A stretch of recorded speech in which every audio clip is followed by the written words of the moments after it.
চালের বাজার স্থিতিশীল রয়েছে। পাইকারি পর্যায়ে কেজিতে 1 টাকা কমেছে, তবে এখনো খুচরা বাজারের কোনো প্রভাব পড়েনি। নওগাঁ শহরের পৌর খুচরা চাল বাজার থেকে বিস্তারিত জানিয়েছেন আব্বাস আলী।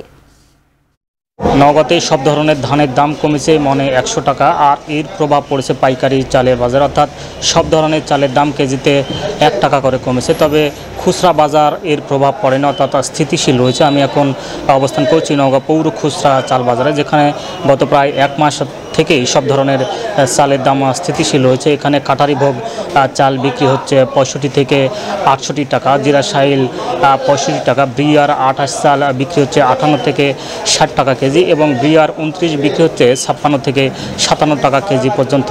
খুচরা ব্যবসায়ীরা বলছেন যে আসলে এখানে বেচা কেনা অনেকটাই কম হওয়ার কারণ হচ্ছে যে ক্রেতার আনাগোনা কম, ক্রেতারা বাজারে আসছেন না, এতে করে তাদের বেচা কেনা অনেকটা কমে গেছে। ব্যাংক থেকে টাকা উত্তোলনের পরিমাণ নির্ধারণ করে দেওয়ার পর থেকে আসলে ব্যবসায়ীরা পর্যাপ্ত পরিমাণ টাকা পাচ্ছে না, এতে করে আসলে তারা পর্যাপ্ত পরিমাণ ধান কিনতে পারছে না, যার কারণে আসলে সব ধরনের ধানের দাম কমেছে মনে 100 টাকা পর্যন্ত। তবে এই খুচরা বাজারে চালের দাম কমার জন্য আরও প্রায় 2 থেকে 3 সপ্তাহ পর্যন্ত অপেক্ষা করতে হবে, কারণ কিছুদিনের মধ্যেই আউশ ধান কাটা হবে, এবং এই সব ধান চাল উৎপাদন হয়ে যখন বাজারে আসবে তখন আসলে চালের দাম আরও কমার সম্ভাবনা রয়েছে। এই ছিল আমার কাছে চাল বাজার থেকে সব শেষ করছি। এখন কৃষি, এখন টেলিভিশন।